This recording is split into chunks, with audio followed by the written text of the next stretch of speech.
ଆପଣ ତ ରାଜନୈତିକ ବିଷୟରେ କିଛି କହିଲେ, ଆପଣ ବ୍ୟକ୍ତିଗତ ମତେ କୁହନ୍ତୁ ଆଗେ। ବ୍ୟକ୍ତି ତ ମୋର ରାଜନୀତି ଜୀବନ ତ ଆମ ଦ୍ୱାରସ୍ଥ ହବ କିମ୍ବା ମୋ ଅଫିସରେ ଆସିକି ମତେ ଯୋଉ ମୁହୂର୍ତ୍ତରେ କହିବେ କୌଣସି କାମ କାହାର ଅସୁବିଧା ହବନି, ଆଉ ଯଦି କୌଣସି କାମ କାହାର ଅସୁବିଧା ହୁଏ ତାପରେ ସେ ମୋ ଅଫିସ ଦ୍ୱାରସ୍ଥ ହେବେନି।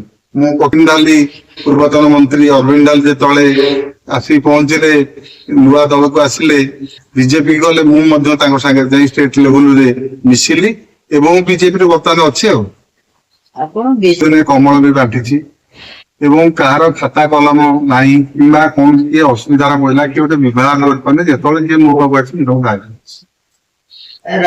କେମିତି ଆମେ ସାହାଯ୍ୟ କରିବା, କାହାର ବିବାହ ହେଇପାରୁନି, କିଏ ପାଠ ପଢି ପାରୁନି, କିଏ ମେଧାବୀ ଛାତ୍ର, ତାକୁ ଆମେ ସାହାଯ୍ୟ କରିବୁ, ଆମର ଲକ୍ଷ୍ୟ ହଉଛି ଏଇଆ। ନମସ୍କାର,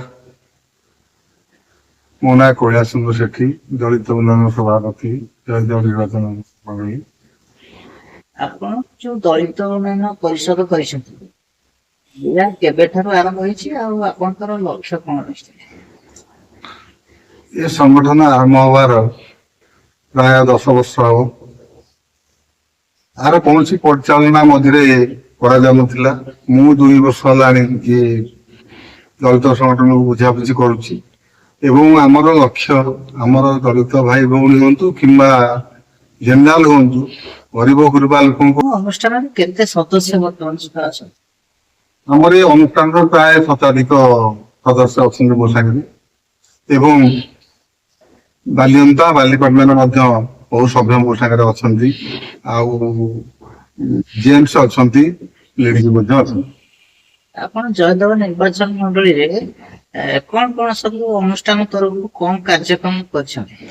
ବହୁତ ବୃକ୍ଷରୋପଣ କରିଛି ଏବଂ ଶୀତ କ୍ଷେତ୍ରରେ ପ୍ରାୟ ସଂଗଠନ ଜଡିତ ରୁହନ୍ତି। ଆପଣ କୋଉ କୋଉ ରାଜନୀତି ସହିତ ଜଡିତ ଅଛନ୍ତି? ରାଜନୀତି କହିଲେ ତ ଭିନ୍ନ କଥା। ଆମେ ରାଜନୀତିରେ ଜଡିତ ହବାର ମୁଖ୍ୟ କଥା ହଉଛି କାରଣ ଯେହେତୁ ଆମେ ପିଲାଦିନୁ ଗୋଟେ ପଲିଟିକାଲ ଲାଇନରେ ରହିଯାଇଥିଲୁ, ତେଣୁ ସେ ପଲିଟିକାଲ ଲାଇନରେ ଆମେ ଛାଡି ପାରୁନୁ। ଯେତେବେଳେ ଯାହା ଦରକାର ପଡିଲେ ବି, କାରଣ ପଲିଟିକାଲ ଲାଇନରେ ବହୁତ ଲୋକ ହେଲ୍ପ କରୁଛୁ, କାରଣ ଥାନା ହଉ, ତହସିଲ ହଉ, ବ୍ଲକ ହଉ, ଯେତେବେଳେ ଯୋଉ ଜାଗାରେ କାମ କହିଲେ ଯୋଉ ଅଫସର ମାନେ ଆମ ସାଙ୍ଗରେ ଅଛନ୍ତି, ସେମାନଙ୍କୁ ଯେକୌଣସି କଥା କହିଲେ ସେମାନେ ଆମକୁ ବହୁତ କ୍ଷେତ୍ରରେ ହେଲ୍ପ କରନ୍ତି ଆଉ ସହଯୋଗ ମଧ୍ୟ ଆଜୀବନ ତାଙ୍କ ତାଙ୍କର ଅଛି। ଏବଂ ଏଇ ଯୋଉ ସାହାଯ୍ୟ ସହଯୋଗ ଆମ ସାଙ୍ଗେ ସେମାନଙ୍କର ରହିଛି, ଆଉ ଅନ୍ୟାନ୍ୟ ଲୋକଙ୍କର ବି ଦେଖା ତାଙ୍କ ଦେହ ଯାଏନି। ସେ ମଝିରେ ମଝିରେ ଆଉ ସବୁ ପେପରରେ ବି ଲେଖି ଦଉଛନ୍ତି ଯେ ବିଭିନ୍ନ ପ୍ରକାର କାମରେ କୋଉଠି ଦଲାଲ ଲେଖି ଦଉଛନ୍ତି, କୋଉଠି ଅମୂଲ୍ୟ। ଆରେ ଭାଇ, ଯଦି ଆମେ ଦଲାଲ ହେଇଛୁ, ଦମ ଅଛି, ଆମକୁ ପ୍ରମାଣ ପ୍ରୁଫ କରାଇ ଦିଅ, ଆମେ ଜାଣିବୁ ଯେ ଠିକ କଥାଟା ତମେ କହୁଛ, ଆମେ ତମକୁ ସମର୍ଥନ କରିବୁ। ମୁଁ ନାଁ ନଉନି ଏବଂ ଅଫସର ମାନେ ଖରାପ ହବାର କାରଣ, ଯଦି ଆମେ ଖରାପ ଅଫସର ଖରାପ, ଯଦି ଆମେ ଠିକ ଅଫସର କାହିଁ ଖରାପ ହେବେ? ଅଫସରଙ୍କ ଡ୍ୟୁଟି ଅଫସର କରିବେ, ଆମ ଡ୍ୟୁଟି ଆମେ କରୁଛୁ। ମୁଁ ଦେଖିଛି ଯେତେ ସମୟରେ ଥାନା ହଉ, ବ୍ଲକ ହଉ କିମ୍ବା ତହସିଲ ହଉ, ଯେକୌଣସି କାମ ପାଇଁ ମୁଁ ଯାଇଛି, କେବେ ମତେ ହାରାସମେଣ୍ଟ ହେଇନି। ମତେ ସେମାନଙ୍କର ପୂର୍ଣ୍ଣ ସହଯୋଗ ମୋ ସାଙ୍ଗରେ ଅଛି, ତେଣୁ ମୁଁ କାହିଁ ଗାଇବି ସେମାନଙ୍କର। ପ୍ରଥମ କୋଉ ଦଳ ସହିତ ଥିଲେ? ମୁଁ ପ୍ରଥମେ ବିଜେଡିରେ ଥିଲି। ବିଜେଡିରେ ଆମେ ପ୍ରାୟ 15 ବର୍ଷ 20 ବର୍ଷ ଆମେ ବିଜେଡିରେ ଥିଲୁ। ବିଜେଡିରେ ଯୋଉ ଏମଏଲଏ କି ଆସନ୍ତି, ସେମାନେ ପ୍ରତି ଏମଏଲଏଙ୍କ ସାଙ୍ଗରେ ମୁଁ ଥିଲି।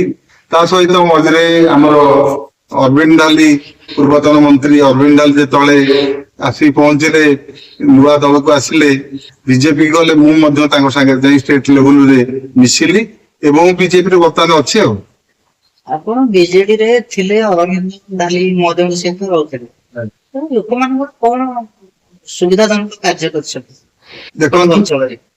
ଅରବିନ୍ଦ ଡାଲି ଗୋଟେ ଏମିତି ବ୍ୟକ୍ତିତ୍ବ, ସିଏ ତାଙ୍କ ଦ୍ୱାର ମୁଁ ଗଲେ କେହି ଫେରନ୍ତିନି। ସିଏ ଯେତେବେଳେ ଯାହା ଯେକୌଣସି ଲୋକ ହଉ, ତାଙ୍କ ଦ୍ୱାରା ଯେତିକି ସମ୍ଭବ ସେ ଲୋକଙ୍କୁ ଆପ୍ୟାୟିତ କରନ୍ତି। ପ୍ରଥମେ ସେଠି ଗଲା ମାନେ ସେ ଫଳଟି ହଉ, ମିଠାଟି ହଉ, ଲୋକଙ୍କୁ ଆପ୍ୟାୟିତ କରନ୍ତି ଏବଂ ଯଦି ତାଙ୍କ ଲେବୁଲରେ କୌଣସି କାମ ହେଲା ସାଙ୍ଗେ ସାଙ୍ଗେ କରିଦେବେ। ଯଦି ବି ନହେଲା, ସିଏ ଜମ ପାଖକୁ ବି ଫୋନ କରିଦେବେ। ସିଏ କେବେ କାହାକୁ ହାରାସମେଣ୍ଟ କରନ୍ତି। ଆପଣଙ୍କ ଅଞ୍ଚଳରେ ଡେଭଲପମେଣ୍ଟ କାମ କଣ ଆଖି ଦୃଷ୍ଟିଆ ରହିଛି?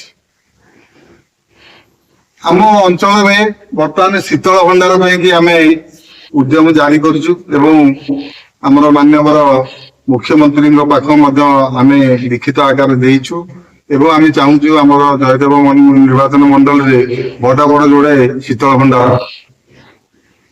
ବର୍ତ୍ତମାନ ଚାଷୀ ମାନେ ଅସୁବିଧାରେ ହଇରାଣ ହରକତ ହଉଛନ୍ତି, ଆପଣ କେତେ ଜଣ ଚାଷୀଙ୍କ ସହିତ ଭେଟିଛନ୍ତି? ଦେଖନ୍ତୁ, ଚାଷୀଙ୍କ ସହିତ ମୁଁ ତ ଜଣେ ଚାଷୀ କୂଳର ପିଲା ଏବଂ ଚାଷ ମୋର ବି ପେଶା, ମୁଁ ଚାଷ କରେ। ଚାଷୀ ମାନଙ୍କୁ ଭାଇ ଯେତେ ଦେଲେ ଚାଷୀ ମାନେ କେବେ କହିବେନି ଆମ ପେଟ ପୁରିଲା। ଯାହାହେଲେ ଆମର ମାନ୍ୟବର ପ୍ରଧାନମନ୍ତ୍ରୀ ବର୍ତ୍ତମାନ ଧାନ ରେଟ୍ ଟା ବଢେଇ ଦେଲେ, ଆଉ ତା ସହିତ ମଧ୍ୟ ଆପଣ ତ ରାଜନୈତିକ ବିଷୟରେ କିଛି କହିଲେ, ଆପଣ ବ୍ୟକ୍ତିଗତ ମତେ କୁହନ୍ତୁ ଆଜ୍ଞା। ବ୍ୟକ୍ତିତ୍ୱ ମୋର ରାଜନୀତି ଜୀବନ ତ 34 ବର୍ଷ ଗଲା ପରେ ମୋର ସେବା ମନୋବୃତ୍ତି ସବୁବେଳେ। ମୁଁ ରାତି ପାଇଲେ ମୋ ନିତ୍ୟକର୍ମ ସାରି ମୁଁ ବାଲିପାଟଣା ଭୁବନେଶ୍ୱର ମୋର ହଉଛି ବସିବା ଉଠିବା ଜାଗା, ଏବଂ ରାତି ପାଇଲେ ମୋ ପାଖକୁ କିଏ କଣ ଆସିଲେ ଯେକୌଣସି କାମ ହଉ, ଖାଲି ବାଲିପାଟଣା କଥା କହୁନି, ବାଲିପାଟଣା ବାଲିଅନ୍ତା ପିପିଲି ଯିଏ ଯୋଉଠୁ ଆସିଲେ ମୋ ପାଖରେ ମତେ ଯେକୌଣସି କାମ କହନ୍ତି ମୁଁ ସବୁବେଳେ ସାହାଯ୍ୟ କରେ। ଏବଂ ମାସକୁ 5-10ଟା ପଞ୍ଚାୟତରେ ମଧ୍ୟ ମୁଁ ବସେ, ବଡ ବଡ ପଞ୍ଚାୟତ ଯୋଉ ହୁଏ ନିଷ୍ପତ୍ତି ହବା ପାଇଁ କି, ଆଉ ସେଠି ଯୋଉ ଭଦ୍ର ଲୋକମାନେ ବସନ୍ତି ସେମାନେ ମତେ ଡାକନ୍ତି, ମୁଁ ତାଙ୍କ ସାଙ୍ଗରେ ବସିବି ନାହିଁ। ପ୍ରକୃତରେ ଆପଣଙ୍କ ସହିତ ଗୋଟେ କଥା ଆଲୋଚନା କରିବା ପାଇଁ ଆମେ ଚାହୁଁଛୁ। ଆପଣ ଯୋଉ ସାଂଗଠନିକ କ୍ଷେତ୍ରରେ ଅଛନ୍ତି, ରାଜନୀତି କ୍ଷେତ୍ରରେ ଅଛନ୍ତି, ଆପଣ କିଭଳି ଭାବରେ ଆର୍ଥିକ ଉପାର୍ଜନ କରନ୍ତି? ଆପଣଙ୍କର କଣ ଆଉ ଅନ୍ୟାନ୍ୟ ସୋର୍ସ ଅଛି, ଇନକମ୍ ସୋର୍ସ? ଦେଖନ୍ତୁ, ଆମର ମୋ ନିଜର ମୋ ବାପାଙ୍କର କିଛି ସମ୍ପତ୍ତି ବାଡି ଅଛି। ତା ସହିତ ମୋର ରୋଜଗାର ହଉଛି, ମୁଁ ବର୍ଷକୁ କିଛି ପଇସା ରୋଜଗାର କରେ। ମୁଁ ବର୍ଷକୁ ଅତି କମରେ ଧାନ 2-3 ଲକ୍ଷ ଟଙ୍କା ବିକ୍ରି କରେ। ଆଉ ତା ସହିତ ଅଲଗା ବିଜନେସ ମଧ୍ୟ ଅଛି, କିଛି ଅଲଗା ବିଜନେସ। ସେ ବାବଦରେ ମୋର ପ୍ରତି ମାସକୁ ଟଙ୍କା 50,000 ମୋ ପାଖକୁ ଆସେ ପ୍ରତି ମାସରେ। ତେଣୁ ସେ ପଇସାରେ ମୁଁ ଲୋକଙ୍କ ବିଷୟରେ ଖର୍ଚ୍ଚ କରେ। ଆପଣଙ୍କର ଫ୍ୟାମିଲିରେ କିଏ କିଏ ସବୁ ଅଛନ୍ତି?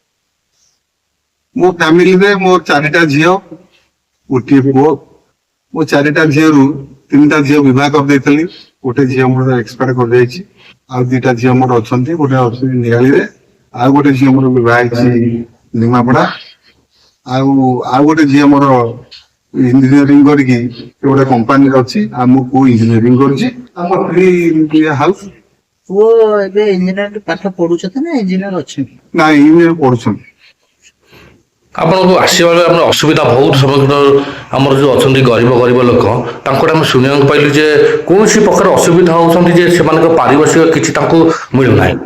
ଏମିତି କହିବାକୁ ଗଲେ ଦରିଦ୍ର ଲୋକଙ୍କୁ କହିବାକୁ ଗଲେ, ଦେଖନ୍ତୁ, ଏଇ ଯୋଉ ଜିନିଷ କହିଲେ, କାହିଁକିନା ମୋର ନିଜର ଅଙ୍ଗରେ ଲିଭେଇଥିବା ଜିନିଷ, ଆମର ଯୋଉ ସପ୍ଲାଇ ମହାଶୟ ଅଛନ୍ତି ବାଲିପାଟଣାରେ, ଏମିତି କିଛି ଏତେ ସାହାଯ୍ୟକାରୀ ଲୋକ, ଗରିବ ଗୁରୁବା ଲୋକଙ୍କ କଥା କହିଲେ ସେ କେବେ ମନା କରନ୍ତି। ଆଉ ମୁଁ ବି ବହୁତ ତାଙ୍କ ଦ୍ଵାରା ଯେତିକି ସମ୍ଭବ ସାହାଯ୍ୟ କରିଛି। ଏବଂ ଆମର ଯୋଉ ଭତ୍ତା ସେକ୍ସନରେ ଯୋଉ ବାବୁ 2 ଜଣ ଅଛନ୍ତି, ସେମାନଙ୍କର ମଧ୍ୟ ତାଙ୍କ କଥା କହିଲେ ସରେନି। କାହିଁକିନା ସେ ତାଙ୍କୁ ଯେକୌଣସି କଥା କହିଲେ ମଧ୍ୟ ସେ 100% ସାହାଯ୍ୟ କରନ୍ତି।